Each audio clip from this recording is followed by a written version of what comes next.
automation is ruining Dungeons & Dragons. Okay, well that's actually a bit dramatic and not entirely correct. So hold on for a moment. It is having an impact, however, and I would like to talk about it. This video is going to make sense for some of you and probably drive some of you into the whole, "Hey, he's wrong, heathen, burn him!" And I'd love to hear about it in the comments. Honestly, my mind's been changed on stuff like this before, and maybe you can do it again. I'm not set in stone. I'd love to hear the other viewpoints. But before you start with the angry comments, hear me out. I'm going to preface this with the fact that I love virtual tabletop systems like Roll20, Fantasy Grounds, and especially Foundry. I've been using these services long before the worldwide panini hit and forced us all to stay in our homes. I personally use Foundry multiple times in a week for tabletop RPGs, and have even begun to use it as a backend for other things like a community game show. So when I say I think reliance on too much automation is starting to hurt the game, don't think I'm hating on the various systems that are providing this automation. I'm not. I use them all the time. But as someone that's played RPGs in various forms, from organized conventions to pre-built online campaigns to a couple of buds, some brewskis in a basement with nothing but a few dice, pencils, and pieces of paper, I truly think the automation of RPGs, especially Dungeons & Dragons, is hurting the gameplay in some ways. Is it all bad? No, of course not. Taking a binary view on anything is not a good idea.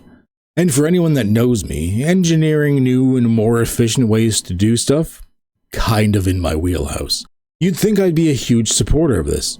And I am. I've even gone so far as to start writing my own plugins for Foundry to make my own life easier. Also, I don't think this level of automation is hurting all games equally.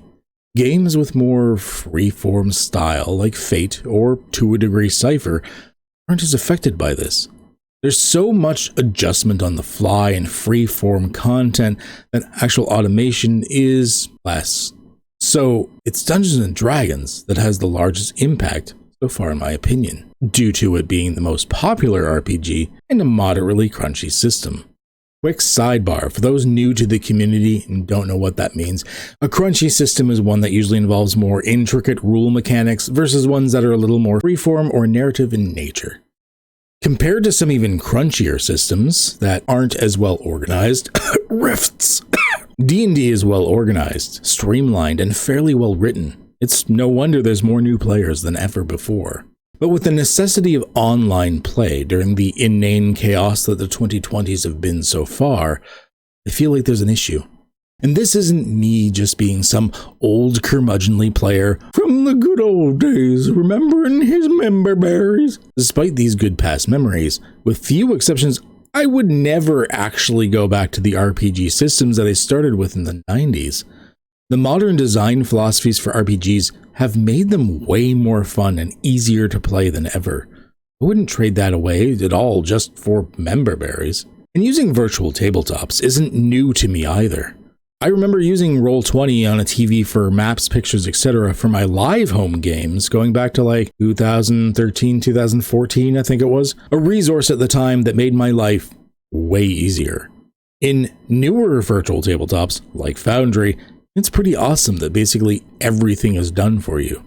Want to attack with your dagger? Just click on the little picture of the dagger and your equipment, and it just happens. But there are a couple of issues with that.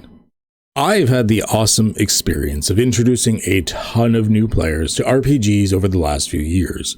It's been amazing, to be frank. Whole communities have been inspired, and D&D has spread like wildfire. But despite that, only a small fraction of those players are truly grasping the rules of the game, how their characters even work. Why? Well, it's from the double-edged sword that is automation. Yeah, sure, a player can click on their ability and it just works. That's awesome. But it's also a lot more forgettable. And I don't mean in a roleplay way. I encourage my players all the time to narrate interesting descriptive flourishes for their actions. I've had brand new players tell me how they danced around their target in a flash of blades, then dropped to one knee with the sword out as the fall foes onto it in exhaustion, finishing the fight once and for all. Man, I love you guys. But as awesome as many of them have been at the RP side, because half the abilities are automated, they don't actually know why those abilities are working the way they work. They aren't learning the actual system because the automation is doing it for them. This has had some impacts. New players kind of have to learn two new systems to play effectively now: the RPG and the virtual tabletop. This is not a big issue since most virtual tabletops are fairly straightforward. I think Foundry is actually one of the, I'll use the word crunchier virtual tabletops just because of the sheer amount of customizability of it. There can be a lot to learn. Also, the new players aren't fully understanding how half the rules of their stuff works. Virtual tabletop's doing it for them, so even though they may have read some of the rules when making their character choices, they haven't had to touch them since. They just click a button. This is bad when it comes across something that modifies their abilities, or gives you a new similar ability that's not fully automated, or even programming your brain on how to keep track of your character's shit. I find new players are having a harder and harder time even remembering that they can do stuff, because all they had to do was drag and drop the ability on their character sheet at the right level, and then promptly forget about it. They didn't have to read it, review it, or actually know how it works. We had an issue the other day in my buddy's campaign. Due to a random plugin conflict, all the automation during the session broke. Just didn't work. People had to figure out their own numbers and abilities and everything manually. They had to do math in their head, just like you would around the table if you were running paper character sheets. Even the experienced players in the group, like myself, actually struggled for a second. I couldn't remember what kind of bonuses my own character had. For a hot second, I felt like I barely knew how my own character worked. The virtual tabletop knew that for me.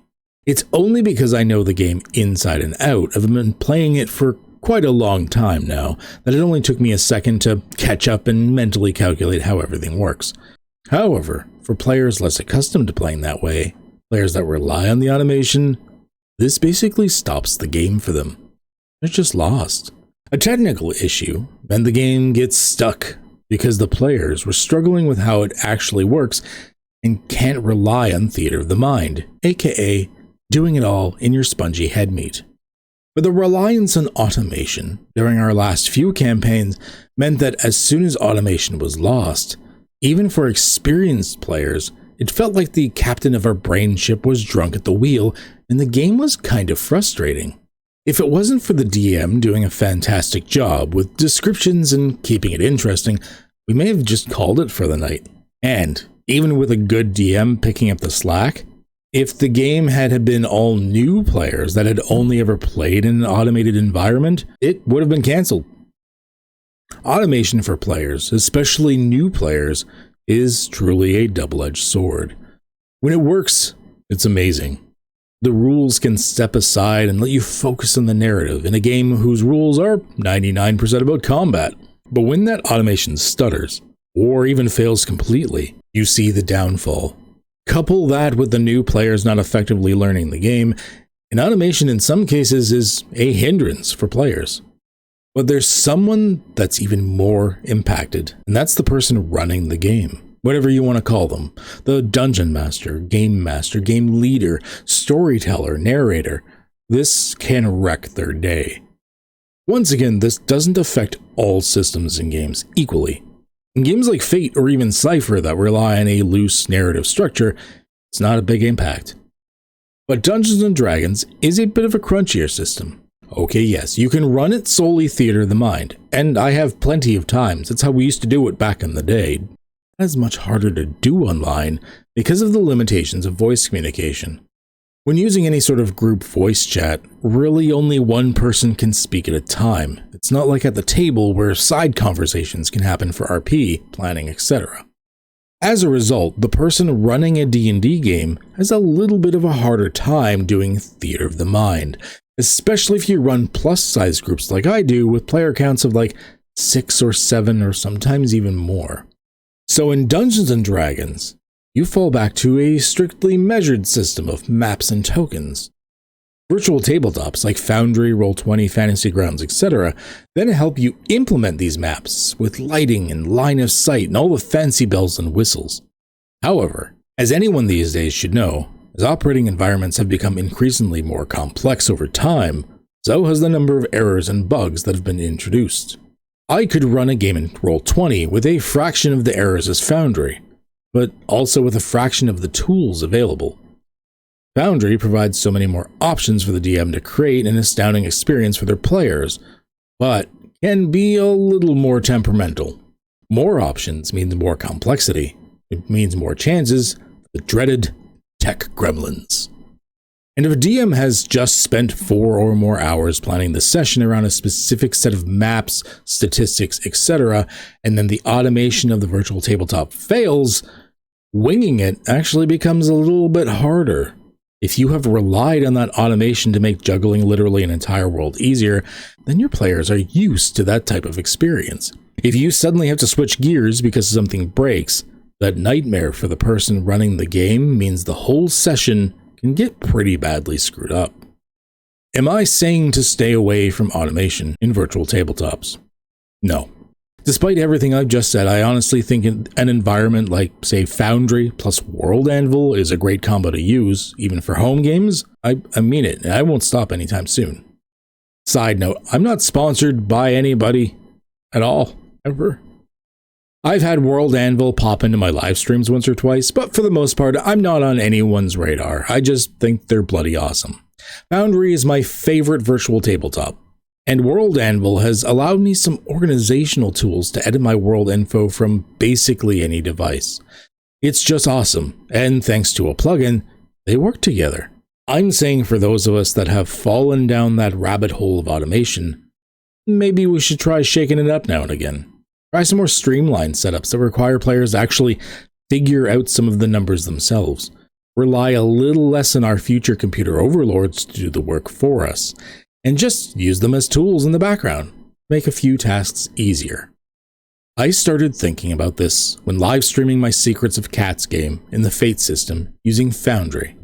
Fate is what is known as a narrative-heavy system. It's not nearly as crunchy as most, and it has a focus on cooperative storytelling. As a result, I didn't really have a rabbit hole of automation to fall into, partly because of the type of game, but also partly just because there aren't as many people making devoted automations for it. Despite being a new system to half the players, people picked it up pretty quickly. And part of that was the fact that they had to manually figure out how and why things were working the way they do. They had to engage with the features of their characters to figure out how things worked. They didn't just rely on the computer to do it for them on the push of a button. I love that these systems can make our lives easier, and I will not stop using them. But maybe, just maybe, it's a good idea to not go quite as deep into automating literally all parts of your game. I think pulling back a little will result in smoother games for everyone involved. Whether you agree or disagree, or even have a side point to add that makes sense, let me know in the comments below. Great discussions have helped me in the past change how I play the game in better and better ways. And finally, the ever obligatory like and subscribe. I would really like to get to the point where I'm monetized and I can really focus on this channel more. Then we can have more side videos like this on top of the lore series that I do. Hitting that subscribbles button will go a long way for making that happen for me. Thanks for listening, and have a good one, eh?